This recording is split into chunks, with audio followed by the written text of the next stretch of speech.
Good morning మిత్రులందరికీ నమస్కారం. తెలంగాణ రాష్ట్రంలో ఆసరా కొత్త పెన్షన్లను మంజూరు చేయడానికి ఉన్నత స్థాయి అధికారులు ఇప్పటికే అప్లికేషన్ చేసుకున్నటువంటి దరఖాస్తుదారుల్లో నుంచి అర్హులను గుర్తించడానికి ఎంక్వైరీ చేయడం అనేది జరుగుతుంది, విచారణ చేయడం అనేది జరుగుతుంది.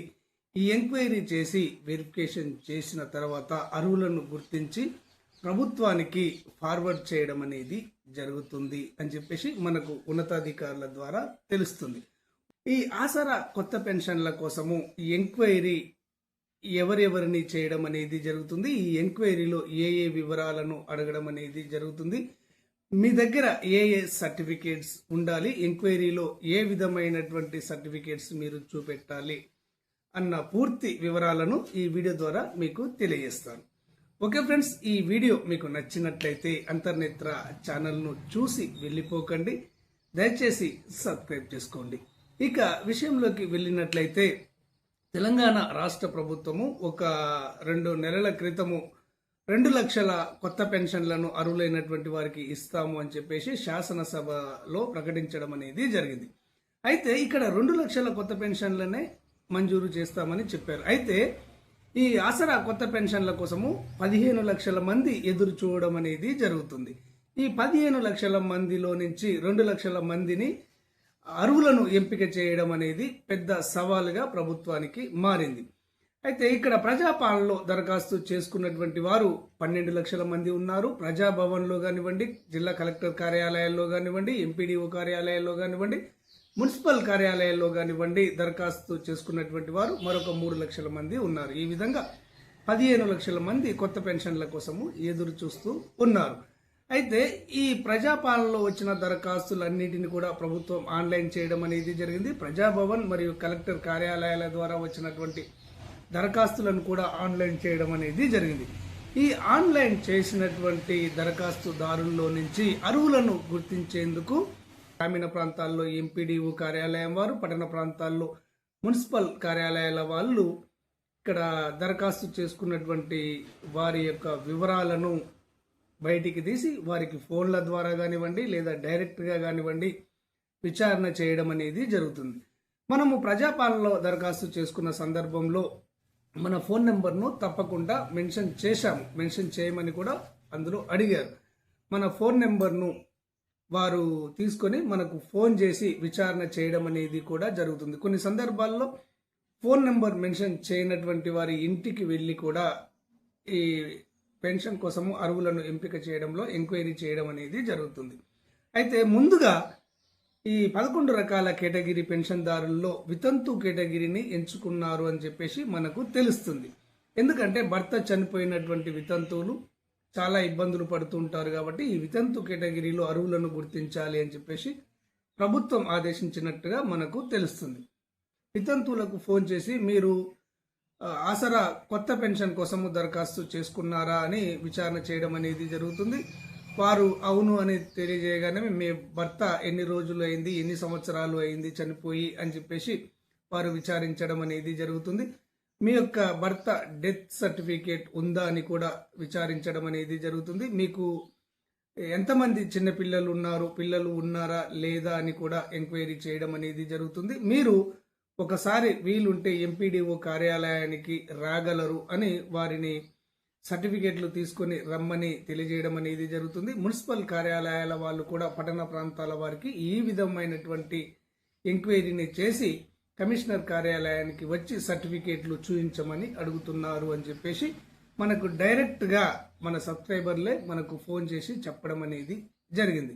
ఈ విధంగా వితంతు కేటగిరీలో అర్హులైనటువంటి వితంతువులను ఇక్కడ ఎంక్వైరీ చేసి గుర్తించడం అనేది జరుగుతుంది. ముఖ్యంగా ప్రభుత్వ విధానం ఏంటి అంటే వితంతు పెన్షన్లలో కూడా భర్త చనిపోయినటువంటి డెత్ సర్టిఫికేట్ను చూడడం అనేది జరుగుతుంది. వారికి చిన్న పిల్లలు ఉన్నారా లేదా అనేది కూడా ప్రధానంగా వారు నోటిఫై చేయడం అనేది జరుగుతుంది. 14 సంవత్సరాల కంటే చిన్న పిల్లలు ఉన్నటువంటి వితంతువులు అయితే మాత్రము వారికి ఎక్కువ అవకాశాలు ఇచ్చి వారిని ఎంపిక చేయడం జరుగుతుంది అని చెప్పేసి కూడా ఉన్నతాధికారుల ద్వారా మనకు తెలుస్తుంది.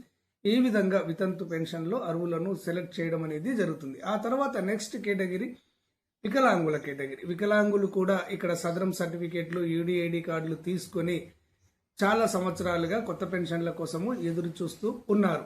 అయితే వీరి కేటగిరీలో కూడా వీరికి ఫోన్ చేసి మీకు సదరం సర్టిఫికేట్ ఉందా అని ఎంక్వైరీ చేయడం అనేది జరుగుతుంది.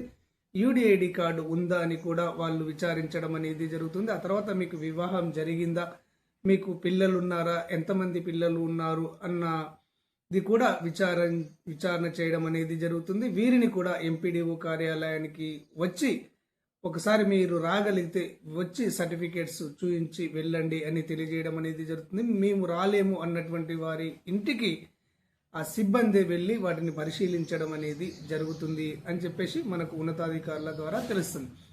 ఇక్కడ వికలాంగుల కేటగిరీలో ఎక్కువ పర్సెంటేజీ ఎవరికైతే ఉంటుందో దానిని క్యాల్కులేషన్ చేయడం అనేది జరుగుతుంది. దానిని ప్రాధాన్యతగా తీసుకోవడం అనేది జరుగుతుంది. ఆ తర్వాత వివాహమైనటువంటి వికలాంగులు ఎవరైతే ఉంటారో వారికి ఎక్కువ ప్రాధాన్యత ఇవ్వడం అనేది జరుగుతుంది.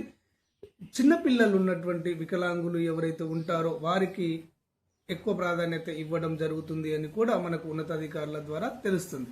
ఈ విధంగా వికలాంగుల ఎంక్వైరీ చేసి ఇక్కడ అర్హులైనటువంటి వారిని గుర్తించడం అనేది జరుగుతుంది. వికలాంగులు ముఖ్యంగా గుర్తుపెట్టుకోవడం ఏంటి అంటే మీ దగ్గర సదరం సర్టిఫికేట్, యూడిఐడి కార్డు మరియు మీ యొక్క పిల్లల ఆధార్ కార్డులను, పిల్లలు ఉన్నట్లయితే ఆధార్ కార్డులను, మీకు వివాహం జరిగినట్లయితే మీ యొక్క వివాహ రిజిస్ట్రేషన్ సర్టిఫికేట్ను ఎంక్వైరీ ఆఫీసర్లకు చూపించగలరు.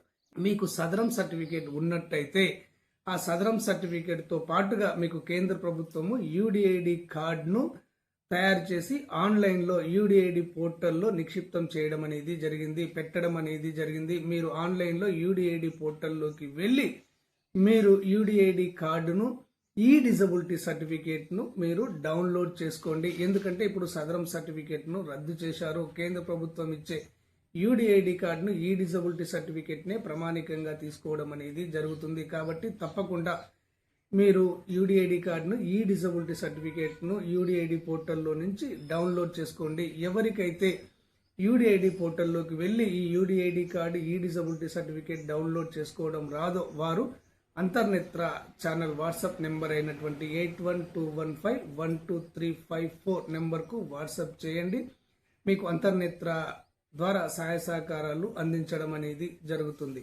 ఇక తర్వాత ఓల్డేజ్ పెన్షన్దారులకు ఫోన్ చేసినట్లయితే మీ వయసు ఎంత అని విచారించడం అనేది జరుగుతుంది. మీ వయసు ఆధార్ కార్డులో ఎంత ఉంది, ఓటర్ ఐడి కార్డులో ఎంత ఉంది అని చెప్పేసి వాళ్ళను విచారించడం అనేది జరుగుతుంది. మీకు ఎంత భూమి ఉంది, మీకు ఎంతమంది కుమార్తెలు ఉన్నారు, ఎంతమంది కుమారులు ఉన్నారు అని కూడా విచారించడం అనేది జరుగుతుంది. మీరు మీ యొక్క ఓటర్ కార్డును, ఆధార్ కార్డును ఎంపీడీఓ కార్యాలయానికి తీసుకువచ్చి మీరు చూపించగలరు అని వారిని ఎంక్వైరీ చేయడం అనేది జరుగుతుంది. ఈ విధంగా ఓల్డేజ్ పెన్షన్దారులను ఇక్కడ వయసును గుర్తించడం కోసము ఓటర్ ఐడి కార్డును, ఇక్కడ ఆధార్ ఐడి కార్డును చూడడం అనేది జరుగుతుంది. మరియు వారికి ఎంత భూమి ఉంది, ఎంతమంది కుమార్తెలు ఉన్నారు అని కూడా పరిగణలోకి తీసుకోవడం అనేది జరుగుతుంది.